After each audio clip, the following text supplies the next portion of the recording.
Yeah, I get right to the racks. Then I make that shit back. Run up on me, get shot in the back. It's JT in the building, yo. Get Scott to the man, back American. We got when a gang leader confronted Tyson. Not Tyson Fury. Yeah. I am Mike Tyson. So this went a little viral right now. Let's hop right to it. You need to subscribe, request a react, man. Like to do it. If it's your first time tuning in, subscribe to the channel, Yes, request sir. the content, and then we react, because that's how we rock. Yeah, follow us at JTV Instagram, plus the Instagram. Let's hop right to it. Follow me on Jamie TV, follow me on Pops React. This is our UK top 7 list. Help us out. Let's get it. Think that's correct? No more talking. This gonna be a fight. Tyson, and you know it. You hit me, I'm gonna kill you. Oh, wow. I'm gonna kill you. Welcome back to the Big Fight That's Recap Mitch here Green. on the LTV Classic. He pulled his glasses off. Did you see his eye? His eye was just hanging out his head. On today's video, we revisit the infamous two-fight saga between Mike Tyson and Mitch Blood Green. A genuine beef that 10 rounds of boxing couldn't squash, as the two would face off one more time on the street, this time in a much shorter affair with a decisive victory. Let's get right to it. Rivals beyond the ring. I wonder what Mitch Green is at now. Closing with authority. The bell is more After Tyson's 10-round decision to James Quick Tillis in 1986, the invincibility aura from Kid Dynamite took a slight knock as the two heavyweights battled out a much closer fight than the boxing fans and bookmakers expected. How disappointed are you that the knockout string is over? Not at all. And if anything, I feel relieved, and I'm confident if I wanted to, I could have knocked them out. It was Tyson's first time going the distance, as he had finished his previous 19 opponents. Dang, he got low. I love when they go that low. Let's get it. That gave some of the other heavyweight contenders an incentive to catch this teenage dynamo early, halt the hype train, and earn the highest possible payday outside of a championship fight. Tyson say, gonna give me a fight. I want Mike Tyson. Point blank. Michelle Tyson. He's a bro. I'm gonna knock him out. Blood Green was one of the first fighters to utilize. So he called them Michelle Cicely Tyson. Damn. Cicely Tyson is one, rest in peace, she just recently died. She's one of the first African American actresses to break the color barrier. She's not the first, but she was very influential. That's crazy. You know? Let's get it. Give me a fight. I want Mike Tyson. Point blank. Michelle Tyson. He's a bro. I'm gonna knock him out. Call them Mitch Blood Green was one of the first fighters to utilize the new age of digital camcorders to get his message out there to boxing fans. I'm gonna show you some feast your eyes. Or the real heavyweight. There was no social media in those days, but local news stations and televised sports networks such as HBO would air the clips during a broadcast to gauge the Wait, so he wasn't a boxer? He was just like a street dude? No, he was a boxer. Damn, this title's very... He wanted Iron Mike. Yeah, this title... It's misleading with the gangster. Yeah. There ain't no gangster. He was a boxer. Come on, man. stations and televised sports networks such as HBO would air the clips during a broadcast to gauge the fans' reaction.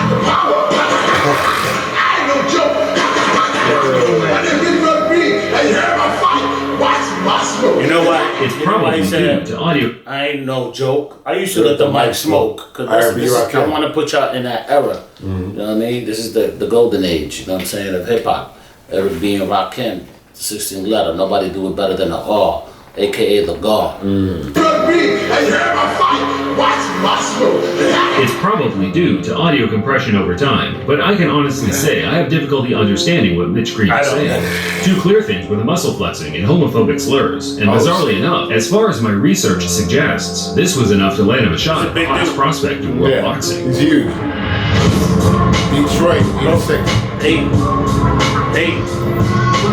Growing up on the tough streets of Detroit, Mitch Green was a prominent player in 1970s New York gang warfare. By the age of 17, he had witnessed his father lose his life in a bizarre Western-style quick-draw shootout, not long before being shot twice himself. That's how the Bronx used to escaping with none. That's how the Bronx used to look. Like that shit burned down like that. Wow. Building after building after building. Now you go to the Bronx, it's nothing but duplex and yuppies. It's gentrified. A quick-draw shootout, not long before being shot twice himself, fortunately escaping with non-fatal injuries.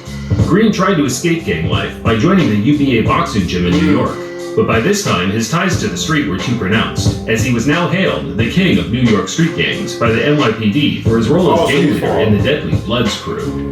Things slowly started to change for Mitch as his reputation as a gang leader was exceeded by that of a talented amateur boxer. The muscular 6'5" big man was racking up copious tournament success, including several New York Golden Gloves. From the Bronx, New York, undefeated in 5 professional bouts with 1 draw. Green took to the professional ring in 1980 and quickly started racking up wins over journeyman and fringe contenders such as Joe Cummings. Damn. Champion in waiting Trevor Burbank became the first man to beat Jamaica. 1985. Lick a shot. Good account of himself, only losing by majority decision. Both Tyson and Green were on the fringe of the world title shot, so regardless of the antics, the two were on a likely collision course. The trash talk from Green just helped build more interest in the fight, which in turn certainly struck a chord with Tyson, who openly admitted to hating that ugly mother effer. Mike Tyson, traditionally, no robe, no socks. He says it makes him feel like a warrior. Makes him feel like a man. Tyson met Green for the first time in May 1986 at Madison Square Garden. It was Tyson's first match at a prestigious boxing venue and also the first to be covered by a large television network. Yet, the occasion didn't change the traditional no robe, no socks attire. He was all business and had a personal vendetta to settle with the now not so confident looking Mitch Blood Green. And was so much a factor in the last fight that he showed here on HBO that he didn't double up. He just was a little bit lazy, especially in the later rounds. So we'll see what he does about that against Mitch. And he's only like 5'9", right? Mike Tyson's only like 5'9". He's 6'5". Mike Tyson's got to be between 5'9" and 5'10" and a half. I've never seen Mike Tyson in real life, and if I ever do, I'll probably have a nervous breakdown and start crying. Like, he's gonna look at me like weird. Yeah. Because Mike Tyson. He might knock you out. No, I would never antagonize him. Yeah, I don't like the guy on the plane. I don't want to be the dude on the plane. But Iron Mike to me is that he's special, bro. Yeah. He's special because he gave us all hope. You know what I'm saying? And now that I'm older, I'm still broke. But Mike Tyson gave me hope. Yeah. He gave me hope. Like, yo, we could do this. It don't matter what happens in your life. Look how little he is, That bro. is true. Look how little he is. Especially in the later rounds. So we'll see what he does about that against Mitch Green. Always slow. Oh my God. Power. You're Gonna knock that Jerry curl just right off his fucking head. Green's in trouble. Uppercut. That's all he did. Oh, left. Good left hand from Mike Tyson. Everyone has a plan until they get their mouthguard punched out of the ring in the first round. While Green had all the physical advantages, Tyson's supreme boxing skills and speed negated the gap in size and weight, backing body, the opening body. round, slipping and countering, forcing the much bigger man Oh my God, look at that. Big right hand. Quick, too. Oh, uppercut. Oh my God. That's the Tyson mouth punched guard. out Green's mouthguard again in the third, whereafter he started mocking his opponent for having a wide open mouth, stalking him across the ring, landing fierce single power You're like, you can't hurt me. Once you realize you can't hurt him. Another big left hook. Oh. Good uppercut. Let's take a standing picture. Another couple body shots. Well, he's smiling. Tyson is smiling. The fight became so routine by the closing stages, the crowd knew they were witnessing the foregone Wait, so you told me conclusion. there was 2 matches? Why would they fight again? It was just a terrible fight. The fight became so routine at this point. The crowd knew about the foreclosing conclusion. I'm like, what, bro? What are you talking about, bro? Get to it. Tyson himself appeared to have his mind elsewhere as he bizarrely kissed his trainer, Kevin Rooney, while he was trying to deliver him integral strategies and details regarding the fight. Kevin Rooney is in there and just jabbering away 100 miles a minute. Mike Tyson leaned over and just kissed him. Tyson closed the show, trying to score the knockout, but Green's disinclination to engage allowed him to grab and clinch his way to safety, resulting in him losing 9 out of 10 knocked out. rounds He's fucking on crazy. the scorecard. Good job, referee. But we knew deep inside that I was gonna win the fight so easy because of his style. He's a dang tough opponent and took some fairly decent shots. But as you know, I won comfortably and I didn't try for the knockout and I used a great deal of discipline in there, not knocking him out. Tyson claimed he carried Green the 10-round distance on purpose to punish him for as long as possible, and whether it was true or not, Green's personal pride was hurt, and he was willing to do whatever it took to restore a sliver of respect amongst his peers. Uh-oh. So what happened? Green retired from boxing after the Tyson loss and returned to the street. You think he got paid? Yeah, I mean, I don't know the numbers. Yeah. But Mike Tyson was up and coming, so maybe Iron Mike maybe made like 30, 60,000 for the fight. It was different times, dude. Yeah, it was young. He was super young in his career. I mean, the money would come from Mike eventually. Yeah. Shout out to you, Iron Mizike. Green retired from boxing after the Tyson loss and returned to the street to earn a living from selling drugs. Wow. He always planned to one day get Tyson back in the ring, but as his years of inactivity ensued, Tyson progressed to one of the most dominant heavyweight champions of all time, undefeated and undisputed. The days of fighting lingering contenders such as Mitch Green were over. You went to Dapper Dan, so pause it real quick. It wasn't until... So now you have the brands where people mix like Timberland or mix with Nike. North Face and Gucci did North Face and Gucci will do a collab. Dapper Dan was the first dude to take material from like Louis Vuitton and actually make suits for people in the hood. And then he'll like add it to like a patch, right? He'll patch or he'll make you a jacket like a, you know what I'm saying, like a leather jacket. He'll customize it with the actual brand on it. He got to deal with Gap right now. Yeah, he got to deal with Gap. He's a designer, baby. Shout out to you, Dapper Dan, strong man from Harlem. He set the bar high. He's getting all his credentials now. And he's super older now. No disrespect to you, but I'm old. I'm 67 years old. So Dapper Dan got to be 90. Wow. Or he's up there. Yeah. He got about maybe like 70. About 5 years. So maybe he's like 70 something. But shout out to you, Dapper Dan. Crazy. Still, a couple of years after their fight, the two would meet again, Dapper this Dan. time in Green's element, the street. In the early hours of August 23rd, 1988, Mitch Green got wind that Tyson was shopping at a local clothing store close by to where he Dapper Dan's, bro. Tyson had traveled a fair distance to pick up a luxury leather jacket handmade by one of his friends over at Dapper Dan's. As Tyson was chilling in the store with his entourage, Mitch Green burst through...